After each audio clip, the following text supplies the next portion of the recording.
So what's up guys, मैं हूं सम्राट, वापस आ गए एक और नए वीडियो के साथ। ये मन का पहला वीडियो होने वाला। हमने सोचा इस बार कुछ अलग हम लोग ट्राई करते हैं। तो जैसा कि इंटरनेट में अभी एक लेटेस्ट न्यूज़ छाया हुआ है, मार्वल सिनेमैटिक यूनिवर्स में एक नया स्टोरी आया है, आ गया है doctor strange and the multiverse of madness. भाई मूवी ज़बरदस्त था, लॉन्च हो गया 6 मई को लॉन्च हुआ था इंडिया में, और क्या फाड़ दिया यार, मूवी कमाल का था। पर हाँ, जो एक्सपेक्टेशंस मैं लेके गया था मूवी देखते टाइम, उस लेवल का एक्सपेक्टेशन तो हुआ नहीं जैसे आपका स्पाइडरमैन का नो वे होम का या फिर वो सब था। उस लेवल का एक्सपेक्टेशन तो आया नहीं, बट फिर भी इस मूवी ने जिस पोर्शंस को कवर किया है ना, उससे मार्वल एक नया नेक्स्ट लेवल नेक्स्ट स्टेज में जाने वाला है। तो चलिए गाइस, हमने देखा आपको पता चल गया होगा मूवी का रिव्यू होने वाला है, स्पॉइलर भी रहने वाला है, इस पर पहले ही बता दे रहे हैं। मतलब हम लोग पूरा मूवी का स्टोरी लाइन आपको डिस्क्राइब करने वाला है, इसके पोस्ट क्रेडिट सीन्स को डिस्क्राइब करने वाले हैं, जो कैरेक्टर्स नए इंट्रोड्यूस हुए हैं उनको डिस्क्राइब करने वाले हैं। तो स्पॉइलर पूरा रहने वाला है। तो अगर आपको मूवी देखना है और इसका स्टोरी पहले नहीं जानना है तो आप वीडियो छोड़ के जा सकते हो। पर अगर आपको उत्सुकता है कि क्या आने वाला है इस मूवी पे, तो इस वीडियो को जरूर देखना, क्योंकि सारे पॉइंट्स मैं कवर करने वाला हूँ। तो गाइस बिना कोई देरी के वीडियो को स्टार्ट करते हैं। तो गाइस स्टोरी स्टार्ट होता है एक मल्टीवर्स बैटल के अंदर से, ठीक है। डॉक्टर स्ट्रेंज जो एक अलग ऑल्टरनेट टाइमलाइन का है, उसके साथ एक और कैरेक्टर रहता है जो इस स्टोरी का, इस मूवी का 3 मेन कैरेक्टर्स में से पड़ता है। वो और कोई नहीं है, हमारी अमेरिका शेल्विस जो है वो रहती है। दोनों भागते हैं एक अलग इंटरडायमेंशनल एंटिटी, एक मॉन्स्टर से बच के भागना चाहते हैं दोनों, ठीक है। और केस यही है कि वो मॉन्स्टर अमेरिका शेल्विस का जो पावर्स है, हाँ, पावर्स को ले लेना चाहते हैं। अब जिनको नहीं पता है अमेरिका शेल्विस क्या है, तो ये एक मार्वल का एक कैरेक्टर है जो बहुत पहले लॉन्च हुआ था मार्वल कॉमिक्स पे। तो ये जो कैरेक्टर है ना, इसका लिटरली पावर्स इतने ऑसम है ना, बताऊंगा तो आपके होश उड़ जाएंगे, ठीक है। मतलब लिटरली ये कर क्या सकते हैं, इसका मूवी पे उतना पावर्स डिस्क्राइब नहीं किया गया, पर अगर आप कॉमिक के जो पार्ट्स है, पोर्शंस है, उसको उठाओगे तो इसके बहुत पावर्स है। लिटरली ये एक मुक्के से डिमेंशंस, दूसरे डिमेंशन में पोर्टल बना सकते हैं। सोच सकते हो एक पोर्टल बनाने के लिए कितना एनर्जी लगता होगा, और ये एक मुक्के से स्टार शेप का एक पोर्टल बना देती है, समझ सकते हो। इसके साथ इसके पास सुपर स्ट्रेंथ है, स्पीड है। मतलब ये सब मूवी पे नहीं दिखाया गया है, पर ये अगर आप उसका कॉमिक लाइन का स्टोरी पढ़ोगे तो इसमें उसके ये सारे पावर्स रहेंगे आपके पास। सुपर स्ट्रेंथ है, पावर्स है, टाइम ट्रैवलिंग तक कर सकती है यार, मतलब कमाल का बात है। और एक और इंटरेस्टिंग चीज बात बता दे रहा हूँ, पता नहीं ये कभी मूवी पे इसका कैरेक्टर को इस तरह से एक्सप्लेन करा जाएगा कि नहीं, क्योंकि इस मूवी पे भी इसका कैरेक्टर डिस्क्रिप्शन नहीं था। इसका बस एक पास्ट का एक स्टोरी, छोटा सा पोर्शन दिखाया गया था मूवी में, छोटा सा 30 सेकेंड्स जितना, लेकिन इसका अलग सा कोई कैरेक्टर, मतलब ये कैसे क्या हुआ वो सब नहीं दिखाया गया था। तो बता दे रहे हैं, ये है मतलब जो कॉमिक वर्स है ना एमसीयू का, उसका first LGBT member Marvel cinematic universe का। हाँ, एक्चुअली अमेरिकन सर्विस एक लैटिन अमेरिकन लेस्बियन गर्ल है। क्या बोला तूने? हाँ, जो कि जिसके पास ये सब पावर्स है, बता दे रहे हैं भाई, मतलब गलत वे में मत लेना, पर ये हम लोग ने ये आपके लिए रिसर्च किया, रिसर्च करके हमें भाई यही पता चला, सही बात बता रहे हैं। और इसके पावर्स ऑसम है।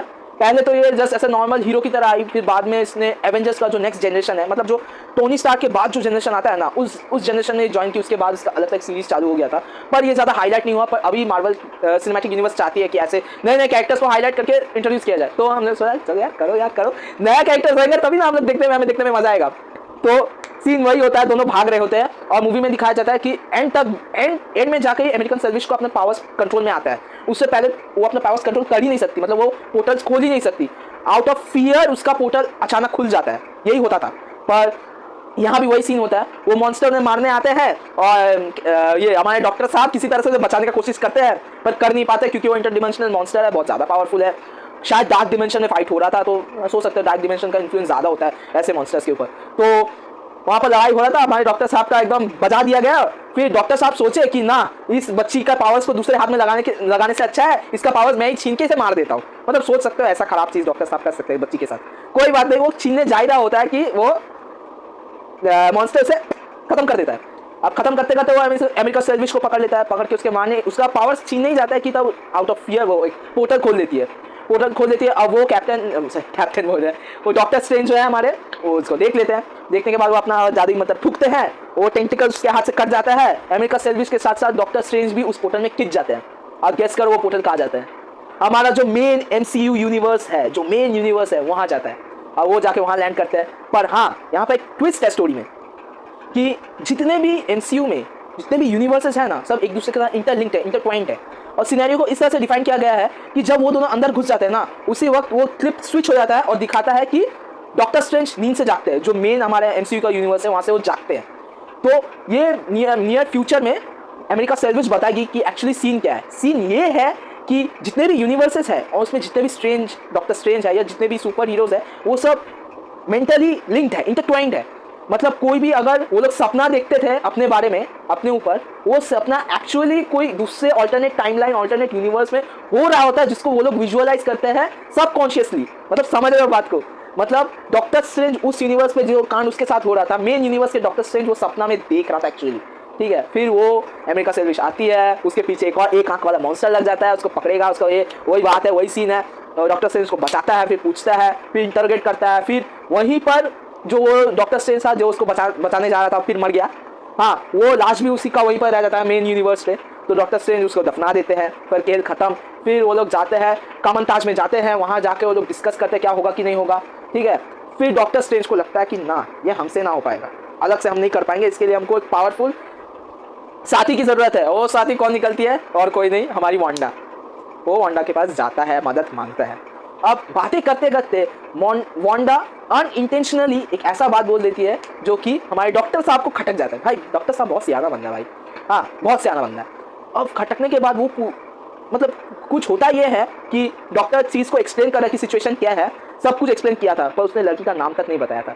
अब वांडा बोल देती है कि आप अमेरिका को मेरे पास ले आओ, मैं उसे बचा के रखूंगी, मेरे पास इतना पावर्स है कि मैं उसको बचा सकती हूँ। तब डॉक्टर को खटक जाता है कि मैंने तो उसको इसका नाम नहीं बताया था, तो इसको कैसे पता चला। और वो वांडा को भी पता चल जाता है कि डॉक्टर ने भाप लिया उसका ट्रिक को। तो केस ये होता है कि पूरा जो मूवी है उसमें मेन विलेन हमारी वांडा है, जो कि इस बार स्कारलेट विच के नाम से इंट्रोड्यूस होने वाली है। हाँ, स्कारलेट विच जो हमारे एक्समैन सीरीज का जो है उसमें स्कारलेट विच दिखता है, वही ऑथेंटिक जो सूट है, वही ऑथेंटिक स्टाइल है, उसी में वो इंट्रोड्यूस होने वाली है इस मूवी पे। तो केस यही होता है, अब पता चल जाता है उनको ये होता है। बट अब वो डॉक्टर से बोलती है कि देखो मेरे को वो चाहिए, मुझे उसका पावर्स चाहिए, इसलिए मैं इसको हॉन्ट कर रही हूँ, मुझे उसका पावर्स चाहिए ताकि मैं एक दूसरे डिमेंशन में जा सकूँ। अब रीज़न क्या है, रीज़न ये है कि आप लोग में से कितनों ने वांडा विजन देखा मुझे नहीं पता, अब चाहो तो जाकर देख सकते हो। हाँ, केस यही होता है कि अंत में वांडा विजन के एंड में एंड सीन में दिखाया जाता है कि वांडा उसमें बुरा होती है पर बाद में ठीक हो जाती है, पर अंत में उसको पता चल जाता है कि ऐसा कोई अल्टरनेट टाइमलाइंस है बहुत सारे, और उस पर भी उसका एक अल्टर ईगो है, मतलब एक दूसरा पार्ट है। तो उस पर मतलब उस डिमेंशन की वांडा के पास बच्चे हैं और उसको बच्चे चाहिए होते हैं, पर वो बच्चा नहीं कर सकती है, इस डिमेंशन में उसके साथ पॉसिबल नहीं है। उस डिमेंशन में है तो उन्हें वो बच्चे चाहिए थे, इसलिए वो उस डिमेंशन में उस वांडा को मार के या क्या करके, वो तो एक्सप्लेन नहीं किया गया, शायद मार ही देती, मार के वो उसकी जगह ले लेना चाहती, मतलब उसको मदर बनना था, सीधा बात है भाई, मदर बनना था तो शादी कर लो यार, दूसरे डिमेंशन में जाने का क्या है, शादी कर लो, तो कुछ भी, तो जो भी हो ये था सीन। अब भाई हमारे डॉक्टर साहब पूरा चीज़ एक्सप्लेन कर चुके थे और ये भी बता चुके थे कि अमेरिका सर्विस है कहाँ, होती है हमारे कमान ताज पे, और वो बता भी चुकी है। हाँ, और अब बात ये होता है कि वांडा उसको थ्रेट कर दिया कि मुझे वो लड़की लाके दो, वरना अब तक तो मैं सिर्फ प्यादा भेज रही थी, अब मैं आने वाली हूँ। ठीक है, अब केस ये होता है कि इस मूवी पे एक बहुत ही इंपॉर्टेंट एंटिटी, एक बहुत ही इंपॉर्टेंट चीज़ को हाईलाइट किया गया है, और वो है डार्क होल्ड। डार्क होल्ड एक ऐसा बुक है जो कि एक अलग स्पिरिचुअल वाइट मैजिक बुक है जो सॉर्सरर्स के पास थे। ठीक है, मतलब जो सॉर्सरर सुप्रीम है, मतलब जो हमारा वो डॉक्टर स्ट्रेंज वाला जो ग्रुप है ना, उनके वहाँ एक मिथ चलता था कि एक ऐसा कोई वाइट मैजिक वाला बुक है जो कि सुपर पावर वाला बुक है, मतलब नेक्स्ट लेवल चीज़ वाला बुक है। तो ये बुक उसी का कॉपी है, लेकिन डार्क फॉर्म में, क्योंकि इसको एक शैतान बनाया हुआ था। ठीक है, मतलब उसी के स्पेस को कॉपी करके ये फॉर्म में किया था, शायद कोई कर्स वर्स आया होगा जो आपके मूवी के एंड में पता चल जाएगा, और वो भी है तुम्हारा भाई कवर करने वाला है, तो टेंशन ना लो। ठीक है, अब केस ये होता है कि वो डार्क होल्ड का पोजीशन वांडा को किसी हाल में शायद मिल जाता है, वो ढूंढ लेती है या फिर शायद ढूंढती है या फिर ऐसे मिल, पता नहीं, वो मूवी पे एक्सप्लेन नहीं किया गया। हाँ, एक चीज़ बता दे रहा है, इस मूवी पे आपको देख के जितना क्लैरिफिकेशन नहीं होगा उससे ज़्यादा आपको क्वेश्चंस आपके दिमाग में राइज होने वाले, क्योंकि इस मूवी में काफ़ी सारे ब्लैंक स्पॉट्स है जिसको एक्सप्लेन नहीं किया गया, कवर नहीं किया गया एमसीयू के द्वारा। मतलब जैसे स्पाइडरमैन नो वे होम में सारे डॉट्स को क्लियर किया गया ना, उसके बाद उसको स्मूथली अच्छे वे पे स्टोरी को पोर्ट्रे करके पीटर पार्कर जो ऑथेंटिक स्पाइडरमैन फॉर्म जो था, मतलब वो लोन टाइप का रहता था, अलग रहता था, रेंट हाउस में रहता था, मतलब चुपचाप शांत टाइप का, जैसे वो घुमा के लाया गया था ना इस वाले टॉम हॉलैंड वाले मूवी में, इसमें वैसे नहीं है, ब्लैंक्स है बहुत सारे जो शायद से कोई दूसरे एमसीयू मूवीज पे क्लियर कर दिए जाएंगे, पर फिलहाल इसमें तो नहीं किया गया और हमें उतना पता भी नहीं है, पर जितना भी पता है हम एक्सप्लेन करने वाले हैं। तो केस ये होता है, डार्क होल के पोजीशन में आ जाती है वो डार्क होल का जो मैजिक है उसको कंट्रोल करने लग जाता है, वो डेमोनिक पोजीशन बहुत होता है। अब वो आ जाती है कामान ताज पे वो लड़की को लेने को। अब वहाँ पर धमाका मतलब फाइट सब सीन चलता है, चलते चलते वांडा ऑलमोस्ट ख़त्म कर देती है सबको, मतलब वो डिस्ट्रॉय कर इसका, उसके पास इतना पावर है कि पूरे सॉर्सरर का जो मतलब वो कामानताज का जो पूरा यूनिट है ना, सबको उड़ा के यहाँ की स्ट्रेंज तक को धराशायी कर देती है। वो करने के बाद फिर वो उसके पावर्स तक जाती है कि फिर से वापस एक पोर्टल खुल जाता है। पोर्टल खुल जाता है तो डॉक्टर स्ट्रेंज क्या करते हैं, अमेरिका सर्विस को लेकर उस पोर्टल में जंप कर जाते हैं और वो अलग अलग टाइमलाइंस में अलग अलग पोर्टल से होते हुए एक ऐसे डिमेंशन में पहुंच जाते हैं जिनके बारे में सब पता भी नहीं है। वो कोई अलग सा डिमेंशन था। और हाँ, हर एक डिमेंशन को एक नाम दिया गया है, एक नेम से और एक नंबर से डिनोट किया जाता है। यहाँ तक कि उस डिमेंशन के जो पर्टिकुलर कैरेक्टर्स है, फॉर एग्जांपल अलग अलग डिमेंशन के अलग अलग डॉक्टर स्ट्रेंज को अलग अलग नेम एक ही है डॉक्टर स्ट्रेंज, उसके साथ कुछ अलग अलग मतलब नंबर से डिनोट किया जाता है। और हाँ, ये जिन यूनिवर्सेस को पता है कि अलग अलग अल्टरनेट टाइमलाइंस एग्जिस्ट करते हैं, वो लोग ऐसा नंबरिंग फॉर्म किए हैं। तो कुछ ऐसा ही होता है, वो लोग ऐसे ही डिमेंशन में चले जाते हैं। वहाँ जाने के बाद उन्हें पता चलता है कि हाँ, यहाँ पर भी एक डॉक्टर स्ट्रेंज है, और एल्स आप बोल सकते हो था, जो कि मर चुका है। अब केस ये होता है कि वो डॉक्टर स्ट्रेंज दुनिया को थैनोस से बचाते बचाते मर जाता है, पर सीन यहाँ पर ख़त्म नहीं होता। यहाँ पर फिर इंट्रोडक्शन होता है मोरो मॉडर्न 2000 years later. तो जैसे ही हमारे डॉक्टर साहब अलग अल्टरनेट यूनिवर्स पे चले जाते हैं अलॉन्ग विद अमेरिकन सेल्विश, और दोनों मिलकर एक ऐसा यूनिवर्स में जाते हैं जहाँ पर डॉक्टर साहब मर चुके हैं थैनोस से बचाते बचाते दुनिया को। फिर वहाँ पर उनका इंट्रोड्यूस होता है मॉडर्न मोडो के साथ। जिनको पता नहीं है बता दे रहे हैं, ये डॉक्टर स्ट्रेंज का जो फर्स्ट मूवी है उस पर डॉक्टर स्ट्रेंज को जिसने वो हिमालय के वहाँ पर लाया था, वो सॉसर्स मतलब यूनिट के वहाँ, ठीक है, वो वही है। बाद में जो विलेन बन जाता है, मतलब उसका डॉक्टर के साथ बनता नहीं है, शायद थोड़ा बहुत जेलेसी भी था क्योंकि वो सॉसर सुप्रीम नहीं बन पाया, डॉक्टर स्ट्रेंज बन गया न्यू कमर आके। तो जो भी हो वो रहता है, वो आके ग्रीट करता है, उन्हें लगता है कि ये बंदा अच्छा है, पर ऐसा होता नहीं है। वो चाय फाय में बुलाता है, दोनों चाय फाय पीते हैं, अमेरिका सेल्विश और डॉक्टर स्ट्रेंज, और उसमें कोई अजीब सा कोई मिश्रण दवाई मिला देता होगा जादू वाला, और दोनों बेहोश हो जाते हैं। बेहोश हो जाने के बाद उनको जब होश आता है तो वो लोग देखते हैं वो एक केज में है और आसपास में दिखता है अल्ट्रॉन बॉट्स। हाँ, अल्ट्रॉन बॉट्स दिखता है, और ये बॉट्स आपको शायद बहुत से ट्रेलर्स में भी दिख गया होगा मल्टीवर्स ऑफ मैडनेस के। तो ये वही बॉट्स है। अब ये वही सीन आता है। अब यहाँ से एक और अलग सा यूनिट स्टार्ट होने वाला है जो कि हमारे MCU के यूनिवर्स से लिंक्ड है। अब सीन ये होता है कि इन्हें बंदी बनाया गया है। अब यहाँ पर केस ये होता है कि स्ट्रेंज को एक अलग सा रूम में ले जाया जाता है, जो कि आपको ट्रेलर में भी दिखता है। हाँ, वो अलग से रूम पे वहाँ पर सब सारे 4-5 जन बैठे हुए थे जो कि शैडो फॉर्म में थे, जिनको ट्रेलर पे नहीं दिखाया गया था, पर मूवी में तो दिखेगा ही। तो जैसे ही वो शैडो को हटाया जाता है, हमारे सामने आता है इल्यूमिनाटी। अब जिन्हें पता नहीं होगा इल्यूमिनाटी क्या है, ये वो ट्रायंगल वाला वो इल्यूमिनाटी नहीं है, ये मार्वल यूनिवर्स का इल्यूमिनाटी है, जिसको सारे जो MCU के जो बड़े बड़े नाम है ना, उन लोगों ने मिल के स्टार्ट किया था। मतलब उन लोगों का कंबाइंड ग्रुप का एक यूनिट था जिसको बोलते थे इल्यूमिनाटी। इस पे थे हमारे एक्समैन के Charles Xavier, Tony Stark, Black Bolt, Inhumans के ब्लैक बोल्ट, मतलब जितने भी बड़े बड़े नाम है जो हेड्स है, उन लोग ने मिलकर इल्यूमिनाटी स्टार्ट किया था। और यहाँ पर भी सेम सीन है, पर इस यूनिवर्स का केस ये है कि यहाँ पर इल्यूमिनाटी को स्टार्ट किया गया था डॉक्टर स्ट्रेंज की तरह। डॉक्टर स्ट्रेंज ने स्टार्ट किया था। हाँ, और उसमें भी जो हमारे कॉमिक वर्स में जो इल्यूमिनाटी है, उसमें भी डॉक्टर स्ट्रेंज पार्ट है उस यूनिट के। जो भी हो, तो केस ये होता है कि ये इल्यूमिनाटी थे। यहाँ पे मेंबर्स कौन कौन थे वो भी सुन के आप शॉक हो जाओगे यार। इसमें कैप्टन अमेरिका थे, जो कि एक्चुअली कैप्टन अमेरिका वो खुद नहीं थे, उसकी जो गर्लफ्रेंड थी, जो पहली गर्लफ्रेंड, पहला प्यार था, वो कैप्टन अमेरिका थी इस पे आपका जो चार्ल्स एक्सेवियर वही थे हमारे एक्समैन के यूनिट से। हाँ, इसमें जो कैप्टन मार्वल जो थी ना, वो एक्चुअली कैप्टन मार्वल नहीं थी, उसकी जो दोस्त थी ना एक और, वो वेस्ट इंडीज फ्रेंड, वो थी कैप्टन मार्वल। मतलब सोच रहे, मतलब अलग सा टाइमलाइन है। इसमें रीड रिचर्ड्स भी था, जो कि हमारे मिस्टर फैंटास्टिक है, फैंटास्टिक फोर्स से, मतलब वो स्ट्रेच करने वाला जो बंदा है ना, रबर वाला, वो था। और एक और था इनह्यूमन से ब्लैक बोल्ट। मतलब जिनको ब्लैक बोल्ट के बारे में नहीं पता, आप कॉमिक बुक्स या फिर कोई भी कार्टून सीरीज से ले सकते हो। ब्लैक बोल्ट को बहुत बार इंट्रोड्यूस किया गया है। मतलब ये वो बंदा है जो काला सूट पहनता है, वैसे वो थोड़ा सकता है, चुप रहता है, एकदम चुप रहता है, बात नहीं करता। क्यों नहीं करता? क्योंकि उसका पावर ही वैसा है। वो एक बार भी कुछ भी चीज़ अगर थोड़ा सा भी बोलेगा ना, उसका वॉइस इतना पावरफुल है, इतना वाइब्रेशन आता है, सुपरसोनिक वाइब्रेशन आता है कि अगर वो नॉर्मल भी कुछ बोलेगा, जैसे मैं बोल रहा हूँ, नॉर्मल भी कुछ बोलेगा ना, उसके वाइब्रेशन से सामने वाला बंदा खत्म, पूरा वाइप्ड आउट हो जाएगा, पूरा मिट जाएगा। इतना पावर रहता है उसके वॉइस में। तो ये लोग रहते हैं इल्यूमिनाटी के मेंबर्स। और उसमें भी वो हमारे वो डॉक्टर स्ट्रेंज से जलने वाले बंदा वो भी रहता है।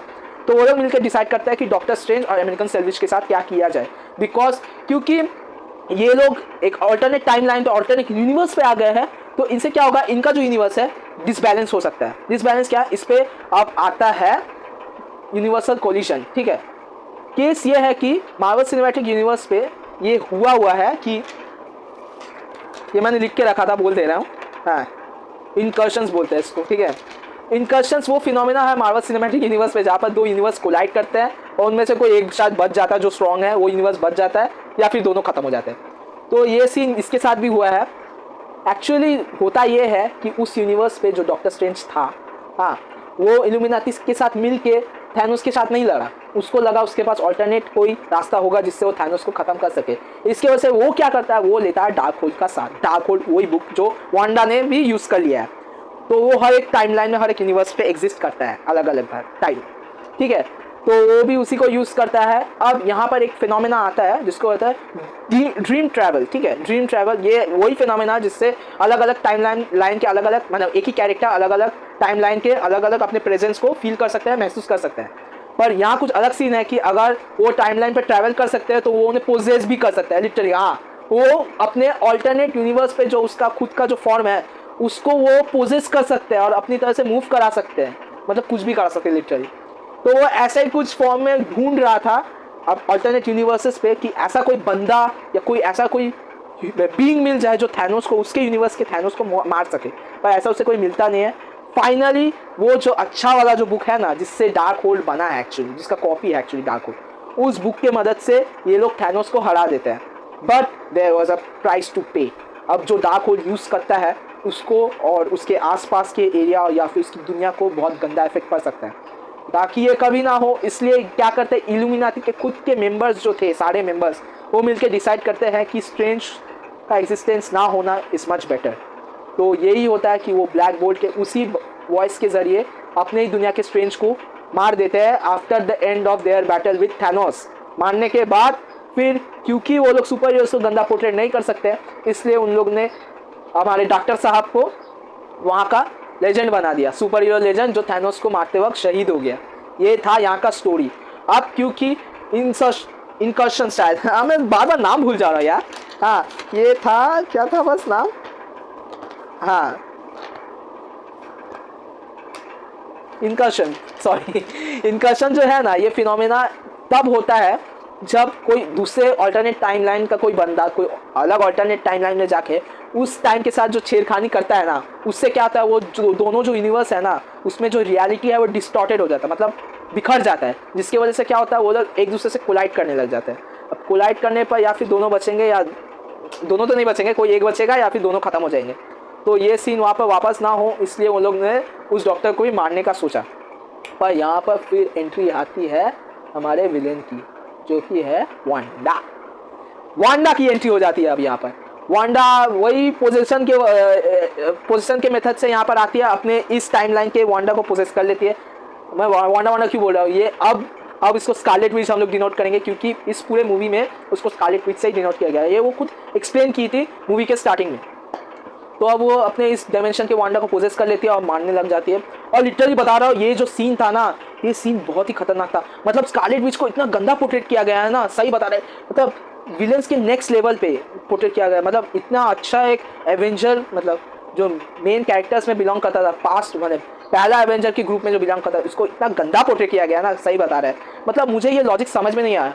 आप वांडा विजन के एंड तक वांडा को सुधार देते हो, फिर वापस एक और मूवी पे उसको बिगाड़ देते हो। मतलब भाई हमको कुछ समझ नहीं आया, ये फंडा हमको सीरियस से समझ नहीं आया।